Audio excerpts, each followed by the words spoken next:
Bon, déjà, bonjour à tous et à toutes. Merci d'être venus. Merci d'être venus alors que je sais que c'est le lendemain de la soirée, que beaucoup se sont couchés vers 4, 5, 6 heures du matin, que c'est le chalet 2, qu'il a fallu monter la pente et qu'on est dimanche et qu'on a déjà fait beaucoup de choses. Donc déjà, merci d'être venus. Sachant que je pense que c'est... Enfin, je me suis rendu compte hier et en discutant qu'effectivement le poids des questions judiciaires, que ce soit par le biais de la répression, l'intervention notamment de Jean-Marc à différentes occasions,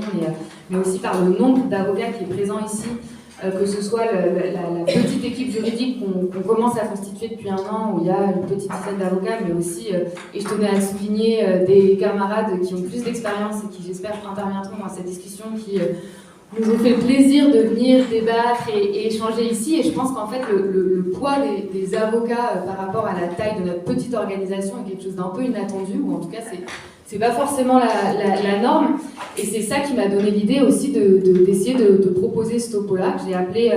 Forger une pratique révolutionnaire du droit de la défense politique chez Lénine aux avocats des années 70. Bon, c'est un peu ambitieux, je suis pas sûre de réussir à démontrer tout ça, mais je vais essayer. Sachant qu'effectivement, je le disais, à Révolution Permanente, c'est la première fois, et je pense que c'est le produit de quelque chose, mais en tout cas j'essaierai de le discuter, qu'on s'intéresse autant aux questions judiciaires. Et c'est pas seulement à Révolution Permanente, mais c'est aussi quelque chose qui est très peu présent à l'extrême gauche en général. Pour parler des avocats, il n'existe plus, ou en tout cas j'en connais pas, vous me corrigerez peut-être, mais d'avocats de parti, d'avocats qui revendiquent ouvertement une boussole de classe, qui se pensent avant tout comme militants au service d'une cause qu'ils dépassent. La plupart des organisations d'extrême gauche et même les militants plus autonomes qui ne sont pas organisés, ils sous-traitent en général la question juridique à des avocats professionnels, et il n'y a pas de réflexion plus intégrale à partir d'une organisation, d'une stratégie et d'une influence réciproque entre des militants qui influencent des avocats et des avocats qui militent à l'intérieur d'organisations politiques avec un projet homogène d'une stratégie définie. Pourtant, et on a rencontré, pour ceux qui étaient là, Bernard Ripert hier, on a eu un échange, mais je pense que ça nous permettait de comprendre que dans les années 70 jusque dans les années 80, il y avait une pratique très très importante de la défense politique radicale, y compris en France, et c'est le produit des grands événements de lutte des classes qui ont frappé le pays, et j'y reviendrai. Et il y avait des avocats qui étaient très liés aux organisations révolutionnaires, qui étaient investis dans les moments de la lutte des classes, qui étaient avides de théorie marxiste et qui mettaient tous ces éléments-là en débat. Et il y a effectivement une tradition de lutte dans les tribunaux et de politisation de la répression extrêmement importante. Il y a eu des phénomènes presque de masse autour des questions carcérales. On peut penser à l'exemple notamment de Foucault, de Sartre, qui étaient des grands intellectuels et qui étaient à l'avant-garde de la dénonciation de la justice de classe, de la répression carcérale, ou même de la dictature patronale dans sa forme répressive et judiciaire. Et on se rend compte en réalité, quand on se plonge dans les différents manifestes politiques des collectifs d'avocats d'époque, dans les déclarations de militants politiques révolutionnaires dans les prétoires, dans des écrits de prison, dans des biographies militantes, il y a un foisonnement théorico-politique sur cette question très importante et une immense diversité de pratiques et d'expériences. Et il me semble qu'en réalité, l'écart entre cette accumulation pratique et théorique, et même marxiste, il y a une grande littérature marxiste sur la question juridique qui est très peu connue des étudiants en droit, je pense qu'on vous en a jamais parlé, que globalement vous vous êtes arrêté à Kelsen et la hiérarchie des normes. Et en réalité, il y a, pour ceux qui savent pas ce que c'est pas très important. Enfin voilà, mais en gros c'est vraiment le b.a.-ba de la théorie du droit, alors qu'il y a une littérature marxiste très importante. Et je pense que l'écart entre cette accumulation pratique et théorique qui pourtant existe et la conscience politique actuelle autour de questions de répression, tant chez les avocats qu'au sein de l'extrême gauche, révèle la rupture générationnelle très importante, on a commencé à en discuter dans certains topos, entre les militants des années 70 et ceux qui se sont forgés à l'ère néolibérale. J'y reviendrai, j'essaierai de le démontrer, mais effectivement, c'est une période qu'on caractérise, qui intervient après la défaite d'une grande vague de lutte des classes à l'international, à laquelle a répondu une contre-offensive néolibérale très forte, qui s'est chargée de frapper à la fois matériellement la classe ouvrière, mais aussi les militants politiques. On reviendra également sur le mitterrandisme dans le topo, mais donc, il y a eu notamment une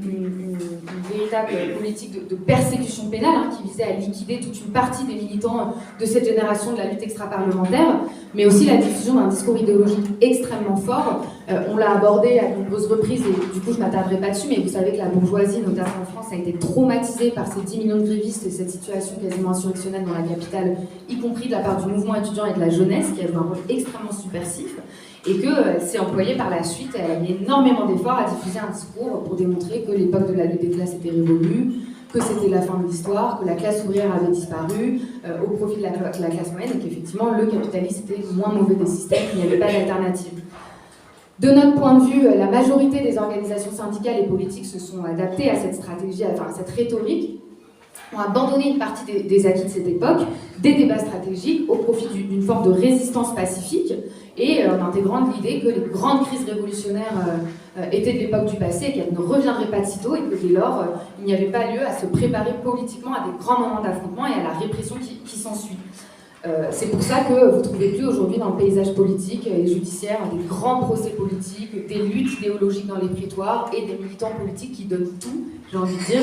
pour défendre leurs idées face à la répression qui s'abat sur eux.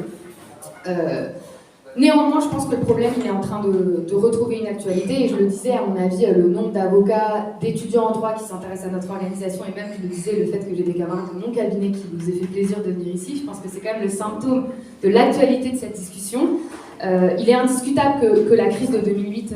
elle a généré d'immenses phénomènes de lutte des classes à l'échelle mondiale, en France aussi évidemment. Depuis 2016, pareil, on l'a dit, je m'y attarde pas, une succession ininterrompue de mouvements de lutte des classes, dont certains qui ont été réprimés extrêmement férocement. On pense évidemment au mouvement des Gilets jaunes, mais pas que. Il y a eu jusqu'à 3000 incarcérations, et en fait, on voit que ça génère très peu de réactions politiques. Personne ne pense aujourd'hui aux Gilets jaunes comme à des prisonniers politiques, dont la revendication minimale évidente pour l'ensemble du mouvement ouvrier, l'ensemble du mouvement social, est de demander leur libération immédiate. C'est la même chose pour les prisonniers politiques qui restent enfermés encore en France, et des cas comme celui de Jean-Marc où il y a un acharnement d'État qui se poursuit. J'y reviendrai, j'essaie de redémontrer en quoi c'est un axe incontournable d'une pratique d'avocat et de militant révolutionnaire.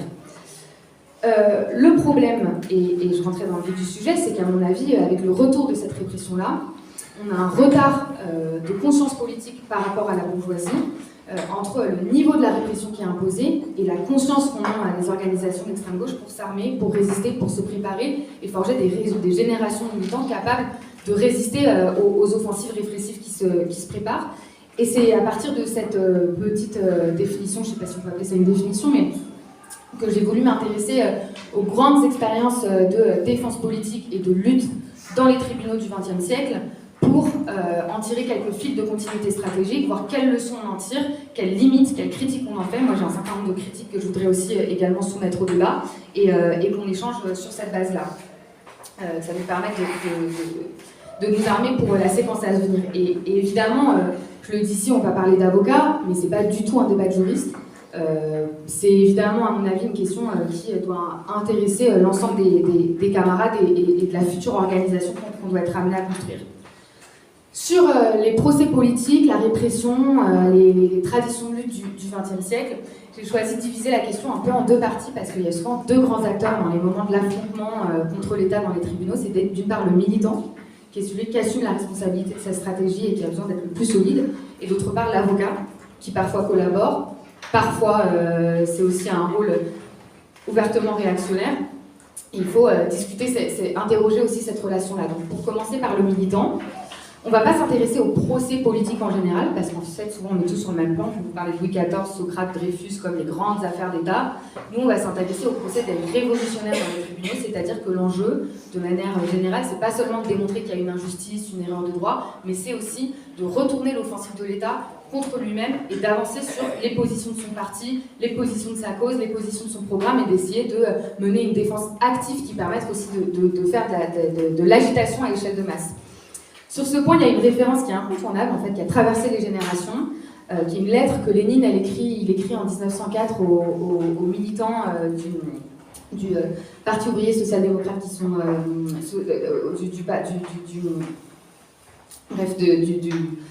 vous m'avez compris, en 1904, qui ont été arrêté et incarcéré à Moscou, puisque c'est un moment où effectivement il y a une effervescence politique bouillonnante en Russie et il y a la modification d'un certain nombre de lois par l'autocratie tsariste qui commence à renforcer énormément la répression des crimes, de ce qu'ils appellent les crimes politiques, et les militants incarcérés écrivent à Lénine pour demander comment s'adapter à ces nouvelles méthodes de répression, à la fois pendant l'instruction et aussi dans l'audience. Et il répond un certain nombre de points qui ont été une référence jusque dans les années 70, 80. Je pense que même tous les avocats qui se revendiquent un peu de gauche connaissent cette lettre aujourd'hui. Un préalable, c'est qu'il faut bien comprendre que ça n'a rien d'un guide ou d'un manuel pour l'autodéfense où il donne des espèces de lois à suivre. Au contraire, il le dit lui-même. Il dit pour le moment, les camarades auront le plus souvent à s'inspirer des circonstances concrètes et de l'instinct du révolutionnaire. Donc il ne faut pas la prendre pour ce qu'elle n'est pas. C'est surtout un moment d'échange et c'est un texte intéressant à voir par rapport à la façon dont il pensait la question. Mais par contre, c'est vrai que ça nous permet d'en tirer quelques grandes lois qui, pour nous militants aujourd'hui, je pense sont intéressantes à interroger. Je les ai résumées en 3, c'est un peu arbitraire, mais en tout cas, c'est pour donner l'idée générale. La première, ce qu'il explique de manière très claire, et c'est facile à comprendre, je pense, mais vous verrez pourquoi il le dit. Pendant l'instruction et pendant l'enquête, ce qui est très différent du moment où on ouvre les portes du tribunal, il dit ne jamais renseigner l'ennemi et taire tout de ses relations avec l'organisation. L'enjeu, la logique générale de ce qu'il faut comprendre, c'est que tant que c'est secret, c'est-à-dire que c'est la phase policière, qu'on est en huis clos face à l'État, on n'a rien à gagner, et l'enjeu principal, c'est de s'endurcir, de résister et de rien donner, y compris face à des méthodes de torture extrêmement brutales. C'est inspiré en fait des pratiques de la lutte clandestine des Narodniki, qui était un courant pré-marxiste de jeunes révolutionnaires qui avaient une pratique d'action directe, de commettre des attentats, et qui avaient accumulé une expérience très forte que Lénine et les bolcheviks revendiqueront, liée à leur engagement, à leur courage révolutionnaire, qui est la pratique de la résistance face à la police, face à l'instruction, et effectivement de ne jamais collaborer, ne jamais parler. C'est de là en fait que vient le droit à garder le silence. Il démontre que toute attitude contraire nuit forcément ou à l'organisation ou aux militants. Il préconise effectivement d'écrire ses propres dépositions. Et Lénine insiste, puisque lui, à la différence des Narodniki, il a la préoccupation aussi de construire un parti révolutionnaire. Vous le savez, c'est l'architecte du parti bolchevique. Il insiste qu'au contraire, jamais on renseigne sa position dans l'organisation, le nombre qu'on est, comment on est structuré, etc. En revanche, et là la logique s'inverse totalement, dès lors qu'on passe dans une phase publique de l'audience, et c'est là où vous verrez, il y a un enjeu aussi, le rôle de l'avocat, c'est d'utiliser toutes les possibilités d'agitation offertes par le tribunal. Dans les moments d'intensification de la lutte des classes et de la répression du régime, et en particulier sous l'autocratie tsariste, mais on verra que c'est vrai à de nombreux autres moments, c'est des moments où il y a évidemment la presse indépendante qui est censurée, les réunions qui sont interdites, les organisations qui sont persécutées,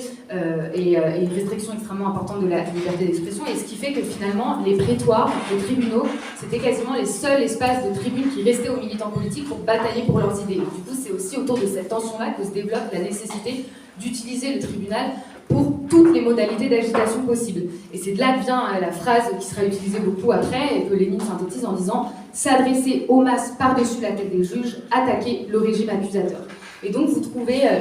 énormément de plaidoiries de militants bolcheviques qui à la fois sont capables de déclamer des portraits extrêmement vifs, extrêmement convaincants de le régime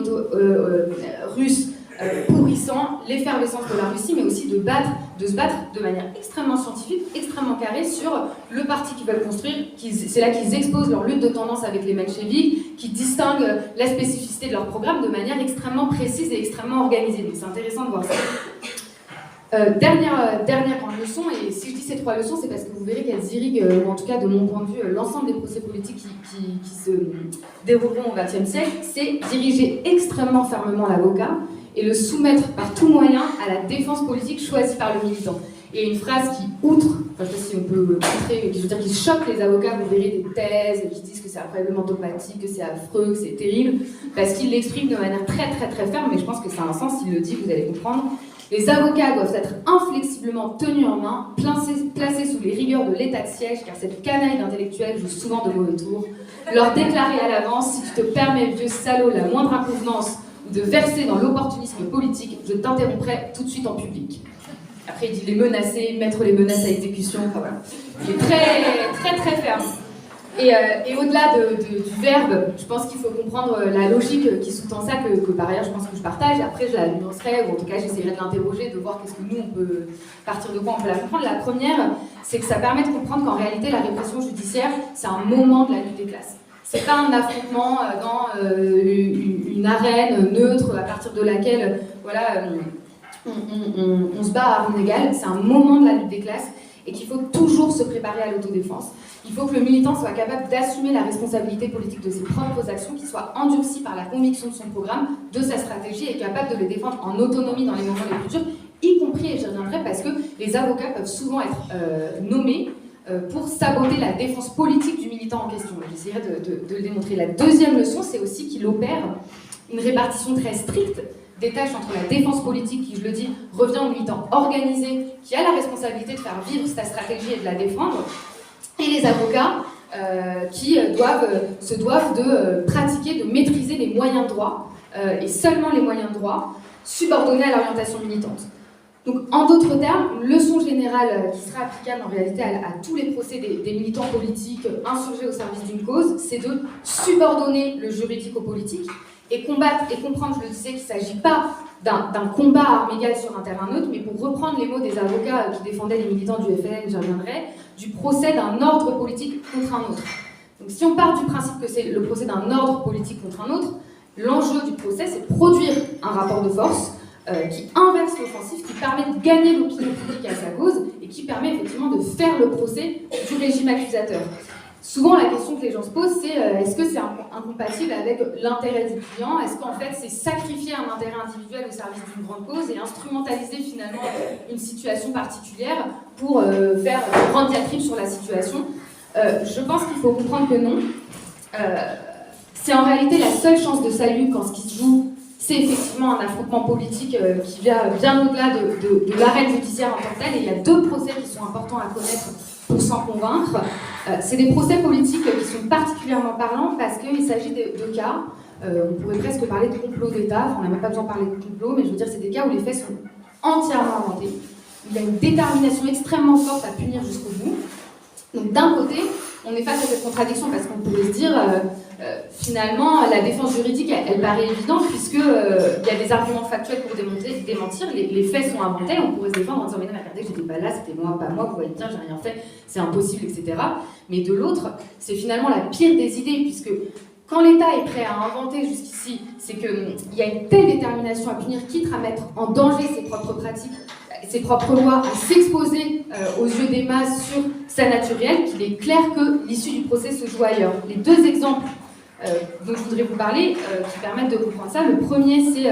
le procès de Dimitrov, qui est un militant communiste hongrois qui a été accusé d'avoir incendié le Reichstag juste après la prise du pouvoir par les nazis en 1933, alors que c'était l'action d'un provocateur payé par le nazisme. Et c'est un procès qui est beaucoup utilisé parce qu'effectivement, il a mené sa défense politique seul, etc. Et il le dit, je savais que s'il existait une possibilité de nous sauver, elle ne pouvait résulter que de notre lutte courageuse, conséquente et bolchevique devant le tribunal, cette lutte étant liée à la grande vague de mécontentement que les provocations soulèveraient en Allemagne et à l'étranger. Et en réalité, il a centré sur sa défense sur la démonstration politique que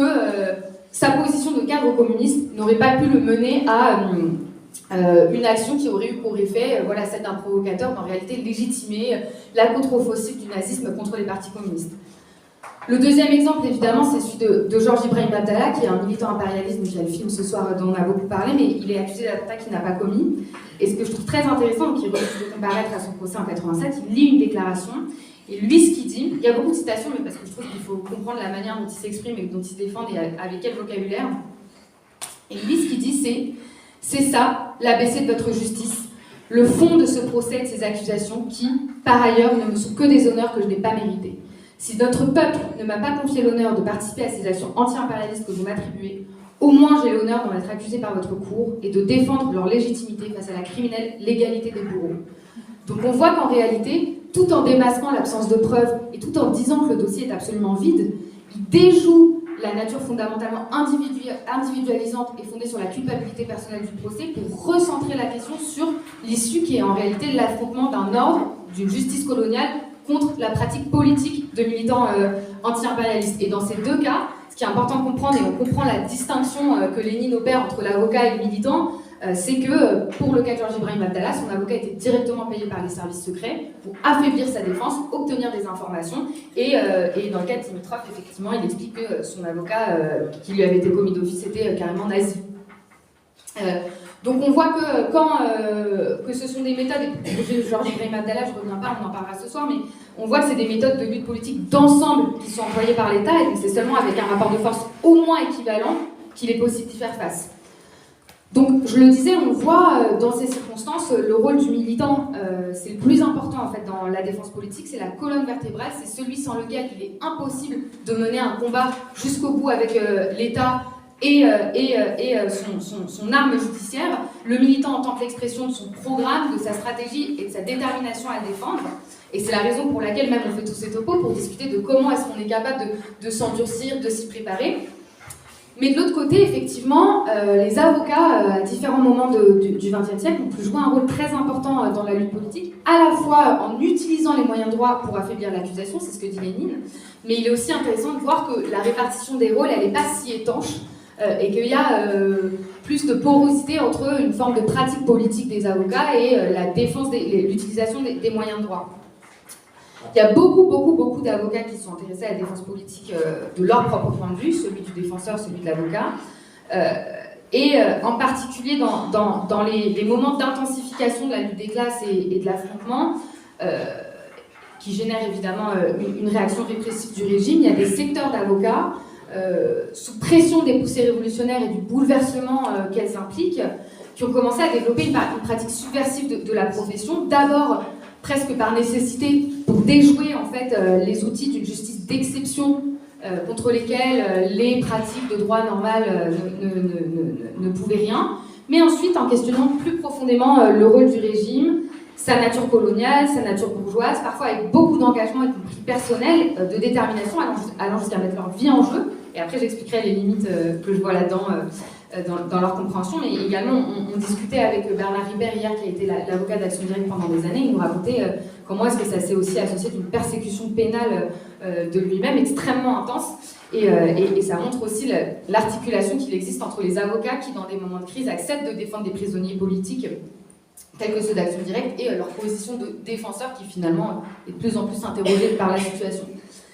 J'ai choisi de m'interroger à trois grands moments de la défense politique du XXe siècle. Il y a une part d'arbitraire parce qu'il y en a d'autres, mais c'est à partir de là, il me semble que voilà, il y a en tout cas le développement d'un certain nombre de pratiques d'avocats qu'il est intéressant de connaître pour pouvoir les interroger. Le premier incontournable, c'est évidemment les procès de la décolonisation, les procès des militants d'Algérie, les procès en particulier des militants du FLN. C'est les moments où se sont fondés des collectifs d'avocats qui avaient pour but de s'organiser autour de cette défense politique. Le plus connu, c'est Jacques Vergès, et par ailleurs, j'y reviendrai, mais il y en avait d'autres. Et ils ont joué un rôle important, en fait, dans la pression autour de l'opinion publique en faveur de la libération nationale et de la lutte pour l'émancipation de l'Algérie. Et ils ont développé des pratiques qui sont intéressantes pour nous à interroger, de deux ordres. Déjà, procéduralement, et c'est un truc que même... sur lequel Bernard Ribert hier insistait énormément, mais les avocats du FLN, ils ont développé une forme de ce qu'ils revendiquaient comme une guérilla procédurale, et d'utiliser de la procédure systématiquement pour gagner du temps. Donc ça impliquait de multiplier les incidents, de se barrer, de crier, de bordéliser l'audience, à tel point que la présidente peut parfois être empêchée d'interroger les accusés, obligée de reporter, de voir comment ça laisse du temps pour organiser la défense, et de jouer un rôle procédural comme ça. Mais un rôle procédural aussi plus idéologique qui cherchait à démontrer les contradictions mêmes de la justice coloniale,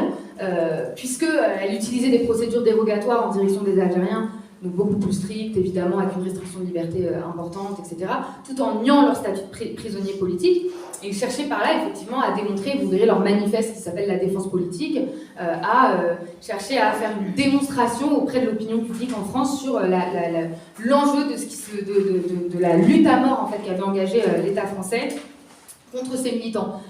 Un enjeu particulier, et je le disais, c'est, on le disait, utiliser le tribunal à des fins d'agitation politique. En Algérie, la réalité, c'est qu'effectivement, dans ces procès d'exception, entre guillemets, où en fait l'État renie, y compris les maigres garanties procédurales dont il se drape en temps de paix, il y a souvent le recours évidemment au huis clos et à l'isolement de la détention et l'objectif d'isoler le plus possible les prisonniers politiques, les combattants des masses, de la société, etc. Et c'est là où l'avocat généralement joue un rôle important de relais entre l'intérieur et l'extérieur. Et ça s'est beaucoup manifesté pendant les procès de la décolonisation en Algérie autour de la dénonciation de la torture. Et les collectifs d'avocats de défense des prisonniers du FLN ont mené une bataille politique importante autour de la systématisation, de la dénonciation de la torture de l'ensemble des militants. On en parlait hier également pendant le topo de Jean-Marc, mais effectivement de l'ensemble des militants disparus, de l'ensemble des femmes torturées, violées, condamnées à mort. Ils utilisaient par exemple les expertises médicales auxquelles on a le droit dans le cadre des procès pour faire des démonstrations scientifiques des pratiques en fait extrêmement meurtrières que l'État français menait, et c'était leur manière, ou en tout cas c'était par ce biais qu'ils parvenaient à attaquer le régime accusateur au sens de Lénine. Et c'est de là qu'on voit bien que ces pratiques procédurales, elles ne se limitent pas à une défense technique de professionnels, mais qu'elles aboutissent à une réflexion, à une théorisation politique de leurs propres pratiques. Il y a des manifestes, en tout cas de cette époque, que je le disais, qui s'appellent La défense politique, qui ont été publiés, qui décrivent la nature coloniale des tribunaux, etc. Et surtout qui poussent les avocats, y compris des avocats avec des conceptions plutôt humanistes, droits de l'homiste, à s'engager énormément. Vergès, il leur a été expulsé, interdit de séjour, et il y a même des avocats qui ont été assassinés. C'est le cas de maître Oulad Aoudia, qui était le défenseur d'un jeune ouvrier algérien. Et c'est pour montrer qu'en réalité, les droits de la défense dans un contexte, comme je le disais, insurrectionnel, contre-insurrectionnel, ça joue un rôle important de la bataille politique en faveur en l'occurrence de la libération de l'Algérie, à tel point que ça devenait même un problème pour l'État français, où il y a eu effectivement des pratiques qui peuvent aller jusqu'à assassiner des avocats. Pareil en Argentine, les camarades vous expliqueront qu'il y a une génération entière d'avocats qui a été disparue par la dictature militaire. D'avocats droits de l'homiste, hein, c'est pas des marxistes révolutionnaires. Et effectivement, c'est dans la chaleur de ces combats que Jacques Vergès, et je reviendrai moi sur les critiques que j'en fais, ou en tout cas les limites que je vois, a théorisé, ou en tout cas dit qu'il avait théorisé ce qu'il appelle la défense de rupture, et publié une espèce de manifeste de la bataille judiciaire qu'il appelait de la stratégie judiciaire en 68, qui se passait en toutes les mains, qui était revendiquée, etc., comme la nouvelle façon subversive de faire du droit. Et en tout cas, c'est à la chaleur de ces premiers combats procéduraux qu'il en a commencé à en faire une formule.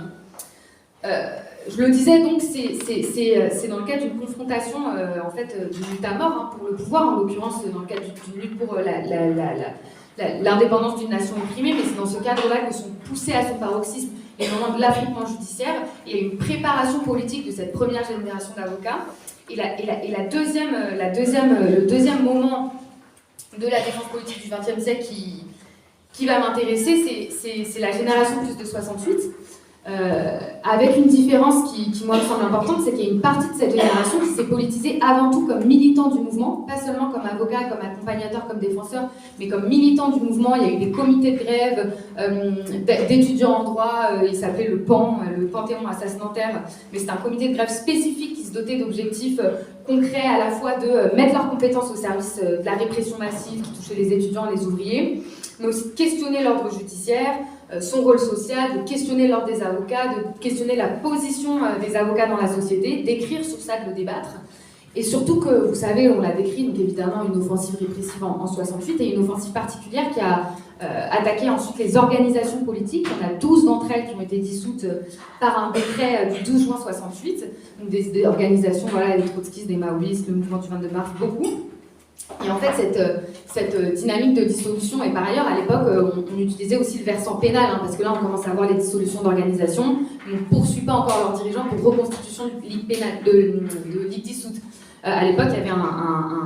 voilà, c'était poursuivi pénalement, il y a eu beaucoup de procès de dirigeants politiques autour de cette infraction-là. Et en réalité, cette dynamique a conduit à un double mouvement que moi je trouve intéressant, non seulement aux organisations politiques à politiser de façon inédite les questions judiciaires, mais aussi à travailler de façon serrée avec des avocats, en parvenant du coup à influencer plus au sein de la profession, il y a beaucoup plus de gauchistes au sein de la profession d'avocat, et à structurer des relations organiques entre des professionnels du droit, des partis politiques, de discuter de stratégies révolutionnaires revendiquées, et ça percutait à mon avis la figure du défenseur paternaliste, électron libre, qui donne là un petit coup de main par-ci, un petit coup de main par-là, parce qu'il est un peu gauche, mais de questionner la relation plus structurelle entre les organisations politiques et les avocats.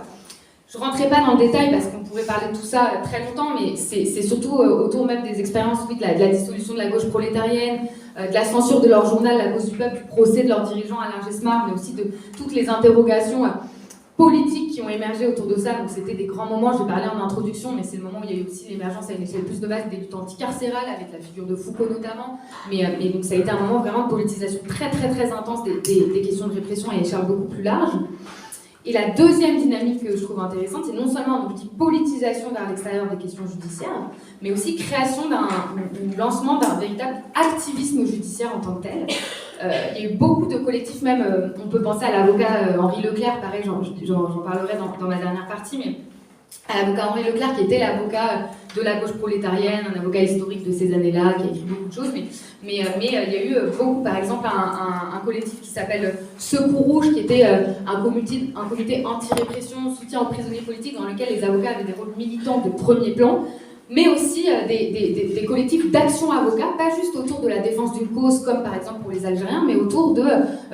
la question même de leur pratique. C'est le cas du MAJ, du mouvement d'action judiciaire qui a été fondé en 69,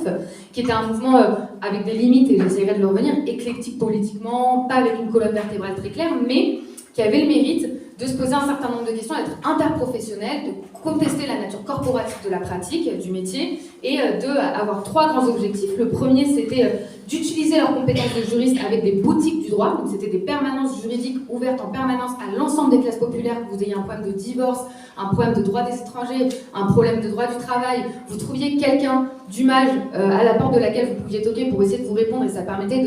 d'armer quand même tout un secteur, et déprofessionnaliser la pratique, de se doter d'outils. C'est le même cas de l'hôtel d'Ornano, qui est le cabinet fondé par Henri Leclerc, qui questionnait même les honoraires, la façon de s'organiser, etc. Le deuxième enjeu, c'était de s'organiser et de lutter au sein de la profession sur des enjeux spécifiques. Je ne vais pas détailler, mais de mener des batailles politiques à l'intérieur de l'ordre. C'était presque une fraction de gauche, en fait, parmi des avocats assez conscientes. Et le troisième, c'est qu'ils ont même développé une revue théorique et judiciaire qui s'appelait Actes, sous-titré Cahier d'action juridique, qui était extrêmement riche, qui pouvait questionner la nature du système judiciaire, qui interrogeait la définition de l'État, qui se réappropriait les théories marxistes, mais qui donnait aussi des petits guides, par exemple, des petits guides compréhensibles pour tous sur le droit à l'accès au logement, ou vraiment une réflexion théorico-politique très riche. Et on retrouve dans leurs débats de congrès, quand vous les lisez, l'importance qu'ils accordaient et encore, comme je le dis, c'était hétérogène, hein, donc je veux dire, en tout cas, on voit que la discussion était posée telle quelle, mais de mettre au cœur l'intervention dans les luttes, l'intervention aussi dans la classe ouvrière, le soutien aux grandes grèves, et d'articuler leur profession à partir de ce centre de gravité-là. Donc pour moi, les acquis de cette période de 68, c'est qu'ils ont continué de percuter à une échelle plus large un mouvement, une profession extrêmement conservatrice, constituée de petits bourgeois notables, etc., et à questionner la pratique en son sein même. Ça a consolidé une génération d'avocats qui s'est forgée là-dedans, mais ça posait la question des avocats comme alliés de la classe ouvrière. Ça permettait la politisation inédite des questions judiciaires à l'échelle de masse, et ça cherchait à armer une génération de notre classe d'outils pour se défendre et d'outils pour résister à tout un tas d'oppressions que le droit produit. Le troisième moment de la défense politique que je voudrais étudier, c'est celui des procès de la lutte armée et de la guérilla dans la deuxième moitié des années 70 et 80, qui interviennent donc cette fois dans une période de reflux de la lutte des classes. Hier, on a beaucoup discuté, j'avais prévu de parler d'AD, mais en fait, on a beaucoup discuté d'AD avec Bernard Ripert, qui connaît évidemment la question beaucoup mieux que moi. Je m'intéresserai du coup à deux autres mouvements, et je les évoquerai rapidement, surtout pour les leçons qu'on peut en tirer. Mais ce qu'il faut bien comprendre, c'est qu'effectivement, il y a une contre-offensive néolibérale post-68. Les différents régimes d'Europe, y compris l'OTAN, Jean-Marc nous l'a expliqué hier matin, ont participé, ont initié une véritable politique de persécution pénale qui visait à liquider légalement, par le biais aussi de la justice et de ses prisons, toute une génération militante qui s'était forgée dans la lutte extra-parlementaire. Je reviendrai après sur le mitterrandisme et aussi les outils de dépolitisation de la justice politique qui sont c'est une sorte de double mouvement. Et c'est probablement dans ce contexte que la position de l'avocat en tant que défenseur a été le plus mise à l'épreuve, a été le plus questionnée, a été le plus difficile à tenir. On parle évidemment d'action directe, mais pour donner quelques éléments du coup sur la RAF, la Rote Armee Fraktion en Allemagne, le groupe politique de militants comme Ulrike Meinhof et Andreas Bader, ou encore de l'OTA Continua ou des Brigades Rouges en Italie. Il faut voir donc le niveau la férocité de l'État allemand avec lequel ils les ont réprimés. Vous pouvez lire des textes, vous pouvez lire ce qu'ils déclament dans leurs audiences, c'est quelque chose qui glace le sang. Vous pouvez voir également la manière dont l'État et la démocratie allemande pensaient scientifiquement leur destruction psychologique, mettaient à l'épreuve des méthodes de torture blanche, la privation sensorielle, etc., et qui ont fini par les suicider dans leurs cellules. C'est ce niveau de répression judiciaire, donc c'est là où on voit que c'est de l'affrontement physique direct, quoi. Et en réalité, c'est intéressant de voir aussi la relation avec l'avocat, du coup, dans ce contexte-là, qui s'appelait Klaus Croissant, qui était plutôt de tradition libérale, qui n'était pas militant de la RAF, mais je pense quelqu'un avec une sensibilité démocratique, droit de l'homiste, une conscience professionnelle, et qui finalement, face à la férocité de l'État allemand, a été poussé au bout de sa pratique dans la défense de ses propres clients, on va dire, et qui a fait les frais des lois d'exception qu'a mis en place l'État allemand, où il y a eu une véritable chasse à l'avocat, où ils ont cherché ils les ont fait d'ailleurs, quelques mois avant le début du procès, ils ont interdit la défense collective, ils ont ôté aux avocats le droit de plaider, ils les ont suspectés, ils les ont accusés de soutenir une association criminelle ou de mettre en danger la sécurité de l'État, ce qui fait qu'il sera poursuivi, qu'il fuira en France, qu'il y aura un mouvement de solidarité internationale absolument inédit, mais qui finira par être extradé, incarcéré, etc. Et c'est ça que je voudrais démontrer, au-delà de ce cas particulier, c'est que dans ce contexte, c'est impossible pour un avocat de défendre son client sans subvertir le cadre légal extrêmement strict, extrêmement féroce que l'État impose, puisque même les garanties absolument minimales représentent une menace.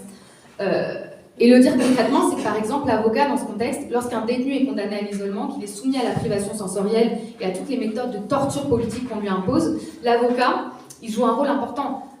Bernard Ripper nous le disait également hier, mais en réalité, ça devient presque le principal interlocuteur, non seulement personnel, mais du coup, de fait aussi politique d'un militant qui a mis sa vie en jeu. C'est le messager des détenus, c'est celui qui peut assurer leur communication, coordonner les grèves de la faim et finir par jouer un rôle déterminant dans le maintien politique en fait, de ces détenus isolés.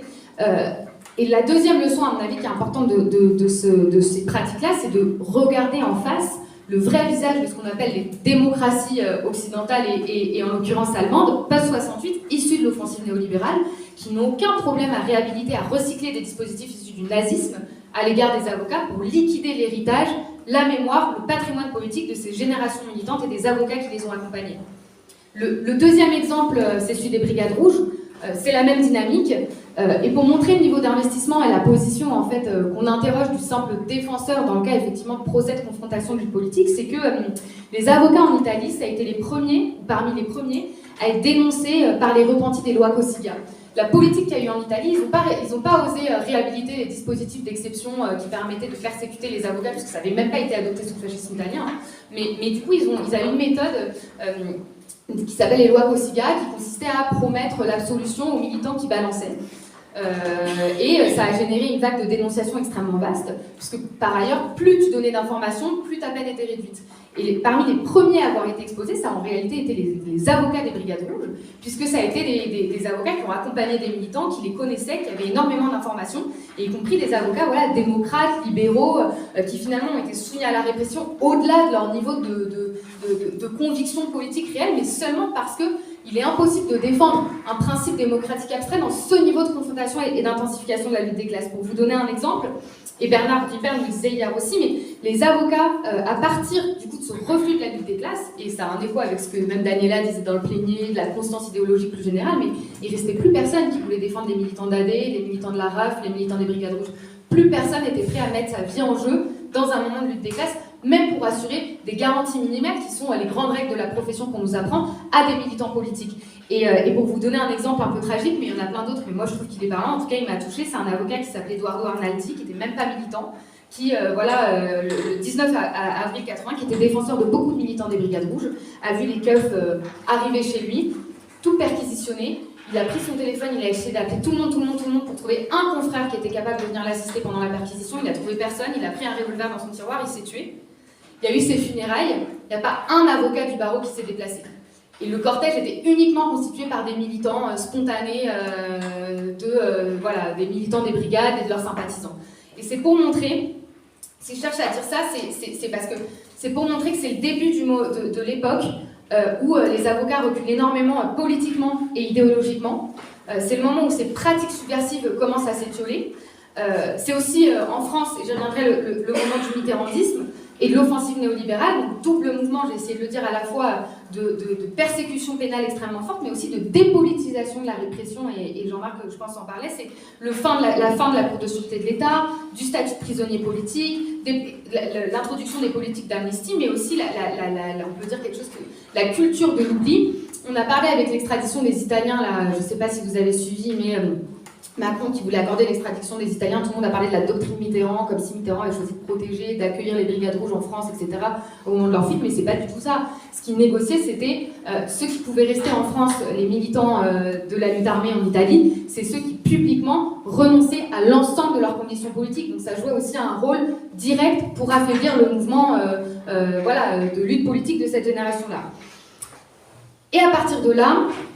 à mon avis, on voit comment est-ce que la brutalité de l'offensive judiciaire, dans des moments de recul de la lutte des classes, a isolé les avocats, mais c'est vrai des militants aussi, déterminés à aller jusqu'au bout de leur défense, y compris parfois sur des bases démocratiques ou simplement de conscience professionnelle, du reste de la génération forgée par les luttes antirépressives plus massives des années 60. Et c'est à partir de là que commencent à s'étioler ces pratiques d'avocats militants. À partir de là, je voudrais justement voir qu'est-ce que nous on prend comme acquis de ces expériences, qu'est-ce qu'on questionne et qu'est-ce qu'on voit comme limite.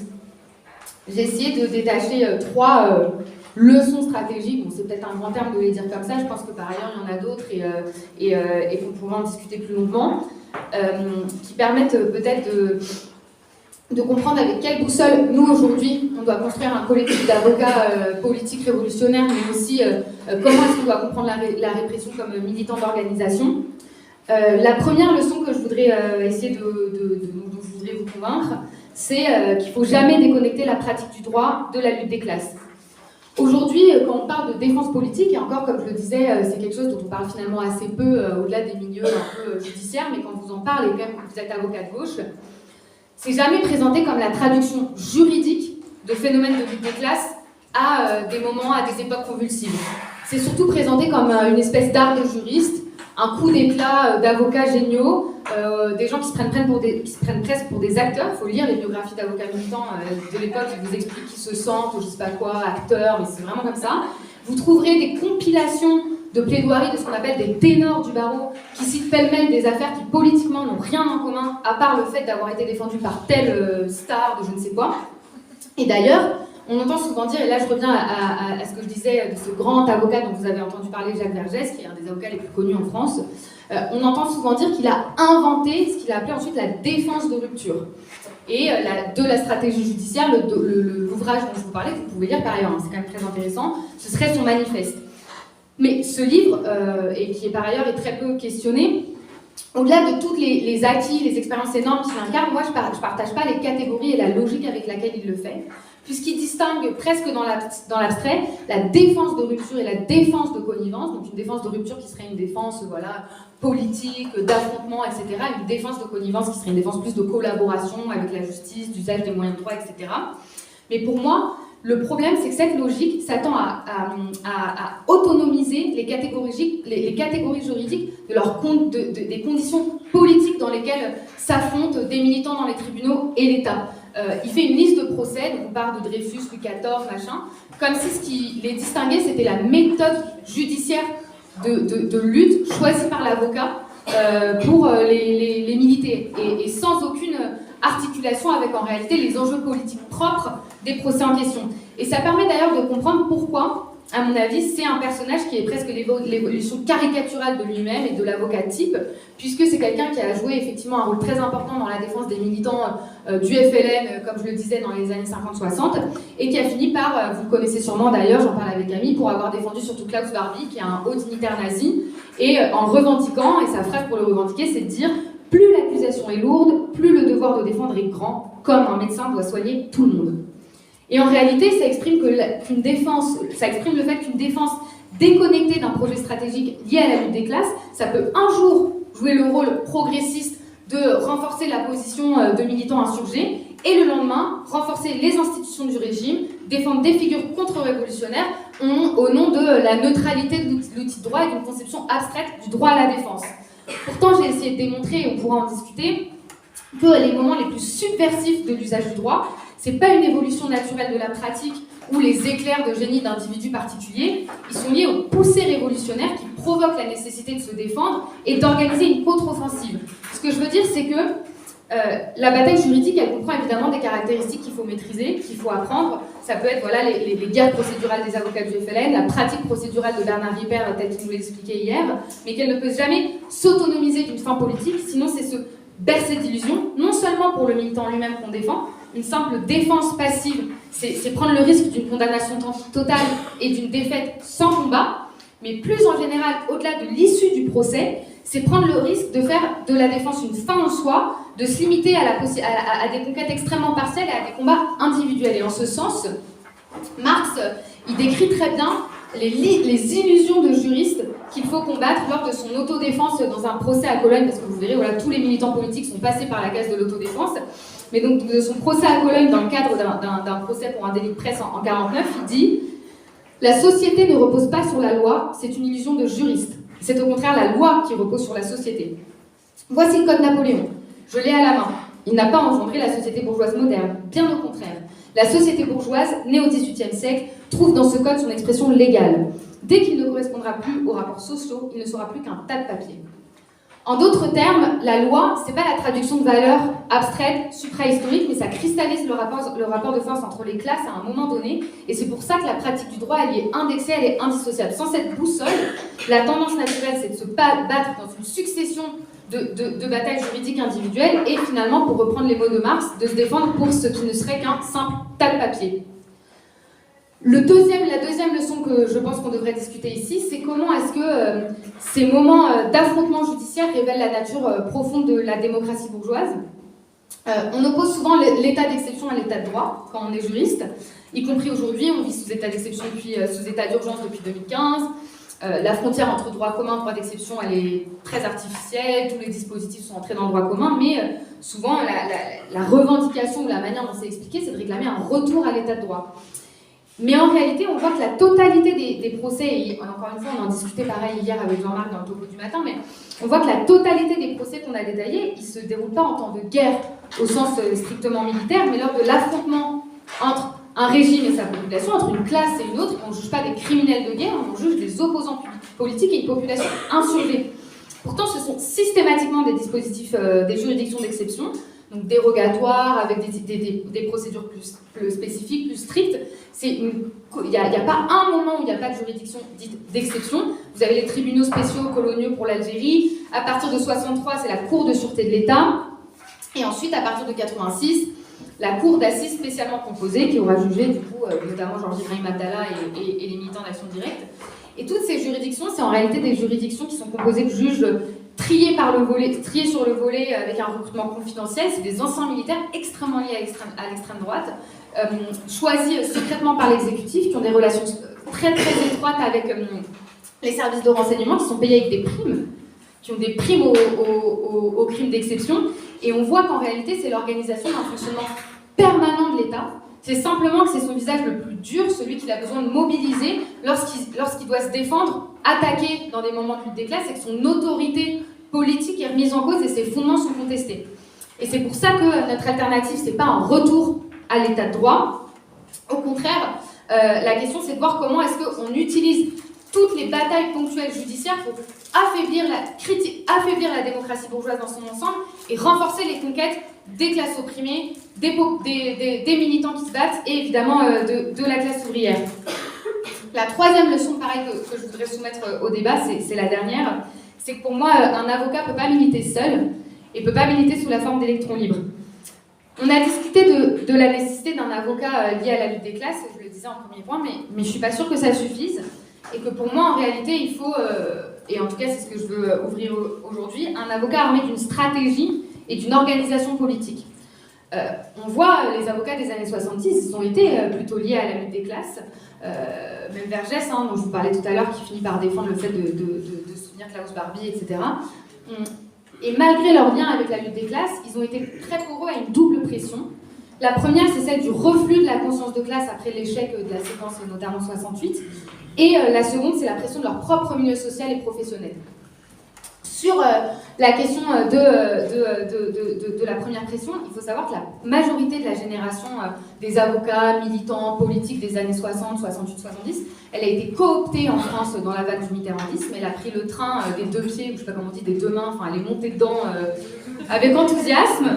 C'est le cas notamment d'Henri Leclerc, c'est le cas d'autres secteurs de la petite bourgeoisie, des artistes, des intellectuels radicalisés pendant la période des années 70 qui a opté pour le tournant des années 80. Et c'est même très frappant, moi j'en parlais justement avec Jean-Marc à un moment, mais de voir les biographies, moi j'ai lu la biographie d'Henri Leclerc, là, qui est un avocat extrêmement célèbre, qui s'appelle La parole et l'action, et de voir les biographies d'avocats italiens ou même français, qui ont été rédigées a posteriori, 30 ans après leur investissement dans les combats militants des années 60-70, qui sont extrêmement centrés sur leur rôle d'avocat, qui portent un regard très distant, presque embarrassé sur leur pratique politique de jeunesse, et qui, en réalité, ont un rôle totalement de reniement absolu. Henri Leclerc, il dit un truc que moi j'ai trouvé insupportable, par exemple, le lendemain de l'allocution de Gaulle, le 30 mai, qui annonce qu'il ne va pas renoncer pendant, en mai 68, Henri Leclerc, aujourd'hui, comment il en parle, il dit « Monsieur, je savais que dès le lendemain, j'allais retourner à mes affaires et défendre ceux qui n'auraient pas compris qu'il était fini, le temps fou des cerises de mai, et pas prêt de revenir. » Et on voit en réalité, quand presque 2 temps 3 mouvements, il a finalement, aujourd'hui c'est dans le livre, alors qu'il a été très très proche et qu'il a participé activement à Secours Rouge, qu'il a défendu des deux mains en mouillant la chemise, l'AGP, la cause du peuple, etc. On voit qu'en fait c'est un avocat qui aujourd'hui est finalement relais de la pensée dominante sur mai, du discours idéologique, du défaitisme, etc.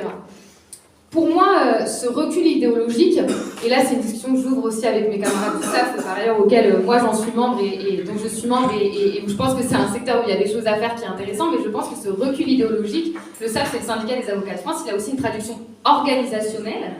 Il faut savoir que le mouvement d'action judiciaire dont je vous parlais au début, qui a été fondé en 69 avec une logique de lutter contre les pressions corporatistes, d'intégrer des travailleurs du droit, de mettre la pratique du droit au service des masses, a finalement beaucoup perdu d'influence au profit du SAF, donc du syndicat des avocats de France, qui a été créé en 72, surtout par les communistes et les socialistes, autour du programme commun de Mitterrand, et avec un programme beaucoup plus minimal, vous pourrez voir encore aujourd'hui sur le site, il revendique une justice plus démocratique, et autour d'un retour, un recentrage sur la corporation, c'est pour ça qu'il parle de syndicalisme, et la défense des intérêts de la profession. Pour moi, je pense que c'est clair pour tout le monde, mais il n'y a pas d'intérêt commun à la profession d'avocat.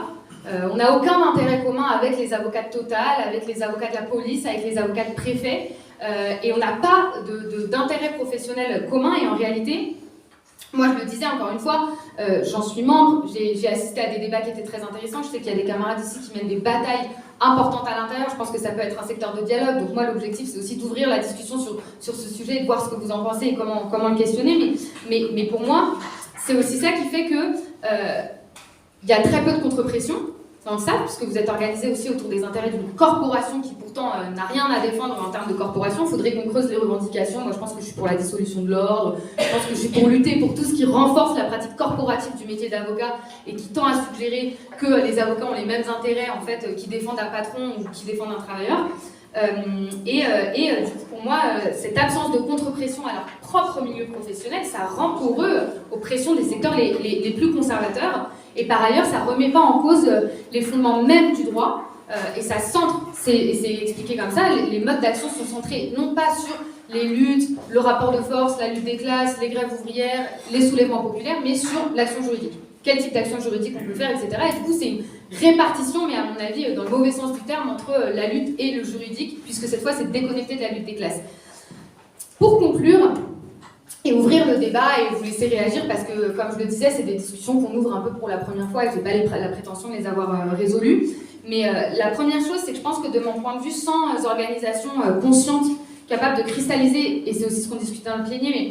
la mémoire, le bilan des expériences de lutte passée qui forment des militants autour d'un objectif politique avant de le former autour d'un objectif juridique, on est condamné à être dépendant des flux et des reflux de la conscience, à mener des combats partiels que par ailleurs on perd, pour beaucoup j'ai envie de dire, parce que le capitalisme est à un moment de crise où il n'a plus que des miettes à nous donner. Donc ça demande un tel niveau de rapport de force, moi je le sais, bon, c'est pas pour rentrer dans les détails, mais tous ceux qui ont vu la lutte de Grand Puy, avec Sabine, on a fait un dossier, mais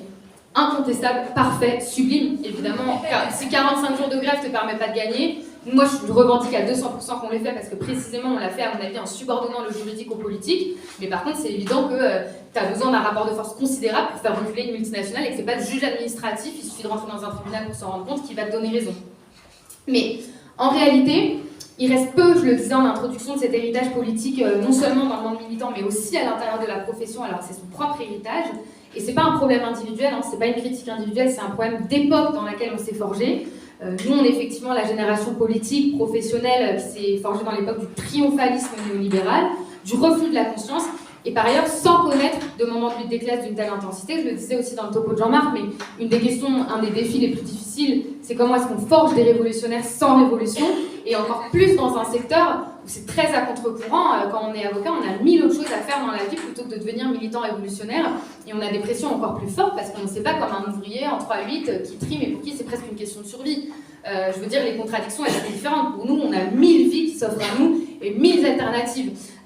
Et c'est pour ça que